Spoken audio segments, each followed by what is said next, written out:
Salut tout le monde. Bon, ça faisait un petit moment, mais c'est parti. On attaque directement avec les ruines. Si vous vous souvenez, c'est des ruines que j'ai achetées chez Zitert. C'est du polystyrène compressé très très fortement. Ça a quand même des petits défauts de gravure, mais au vu du prix, on s'en contente. Et donc là, ce que vous venez de voir, bah, c'est que je suis repassé partout sur toutes les moulures pour redonner du relief propre à tout ça et gratter les endroits où c'était pas très propre. Derrière, je suis passé avec mon aéro pour remettre de la sous-couche blanche sur l'ensemble et je vais peindre tout ça exactement de la même façon que ce que j'avais fait pour toutes mes roches. Le but du jeu, c'est de montrer euh, que ces ruines ont été construites à partir des mêmes roches que celles qu'on trouve sur la table. Ça semble à peu près logique et puis ça s'intégrera mieux dans le décor. Donc, une fois que j'ai mis ma sous-couche blanche, et ben derrière, je vais attaquer exactement de la même façon que ce que j'ai fait pour mes roches, avec des badigeons d'ocre très dilués et ensuite de marron très dilué. Voilà, ça c'est mes deux techniques de base. On le verra après, on le verra à peine une fois sec tout ça, mais c'est ce qui donne clairement l'impression de roche un peu plus vivante. Voilà, parce que ensuite je passe avec mon gris beige par-dessus une fois que mon ocre et mon marron sont secs et on les voit en transparence.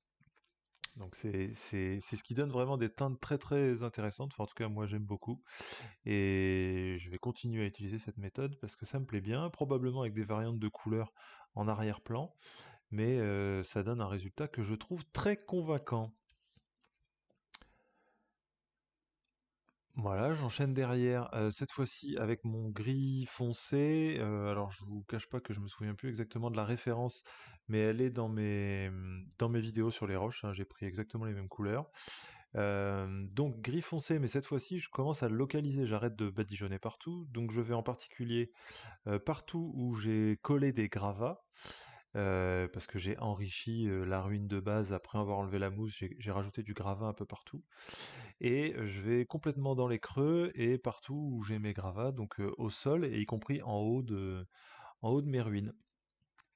Une fois que cette étape-là est passée, on a vu, je rajoute du noir à mon mélange et je continue de mettre mon lavis très dilué sombre dans les creux. Là, j'y vais avec un pinceau de plus en plus fin pour aller localiser exactement là où je veux mettre les choses.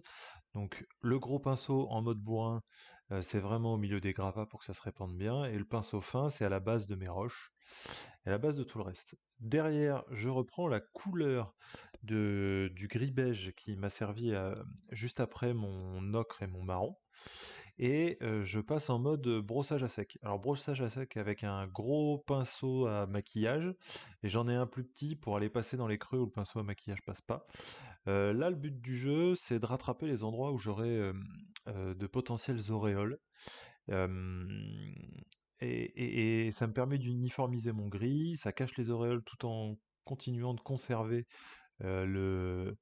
les couleurs de transparence que j'ai. C'est extrêmement important pour remettre ça correctement, notamment au niveau des marches. Tout à l'heure, vous avez dû voir que ça faisait un petit peu des auréoles avec ce que je mettais potentiellement juste dans les creux. Bah là, on voit plus du tout ça, mais pourtant mes creux sont toujours foncés.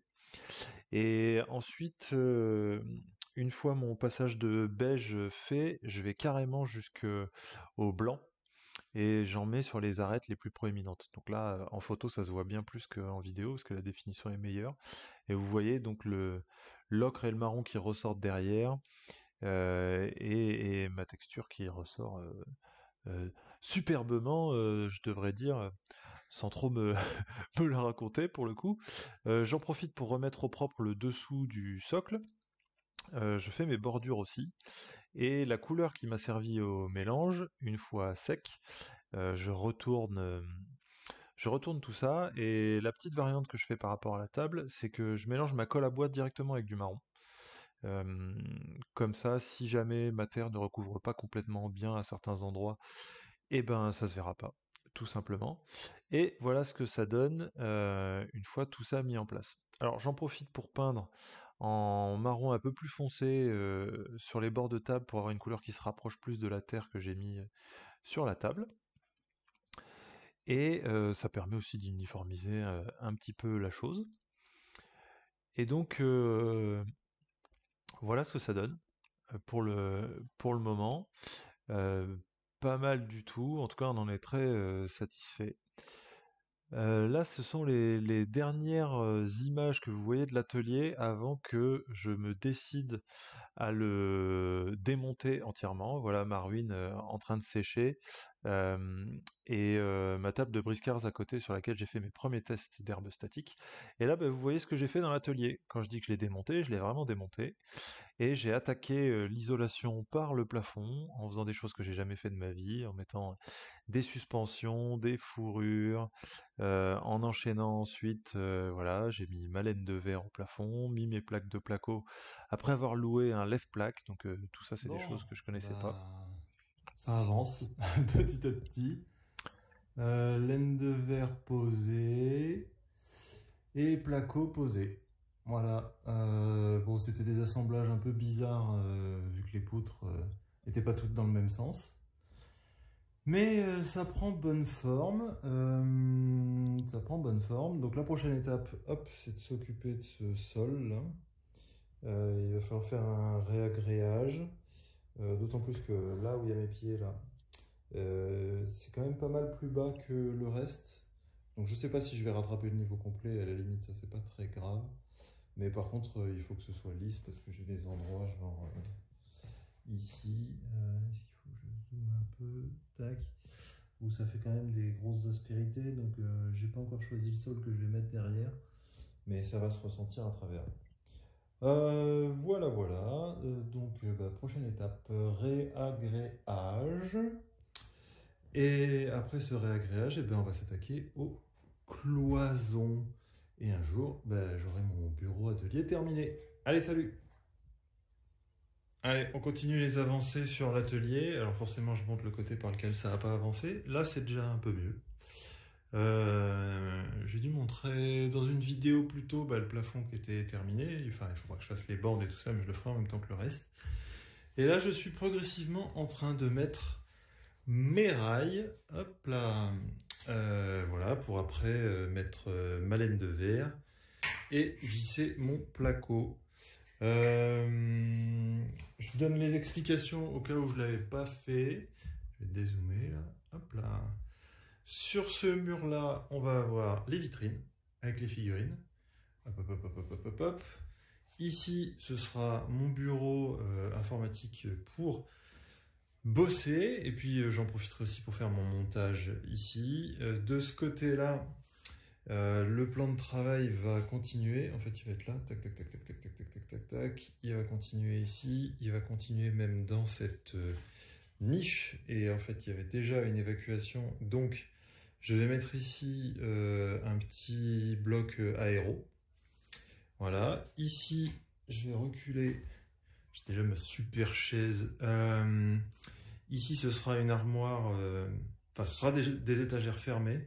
Et à l'intérieur, je mettrai toutes mes peintures, ma lampe et tout. Ce qui fait que quand je ne peins pas, j'aurai juste à refermer les portes et ce sera tout propre. Et ici, hop là, ça fait pile poil 2 mètres. Donc là, ce sera des étagères pour ranger mes bouquins. Aussi simple que ça.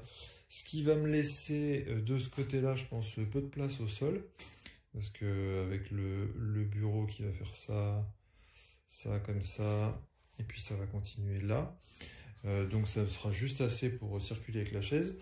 Par contre, de ce côté-là, je pense qu'il va me rester encore de la place. Je vais pouvoir remettre ma table du Seigneur des Anneaux. Et quand je la rangerai, je pourrais même mettre d'autres tables de jeu en fonction de ce qui se passe. Donc ça va être plutôt fun.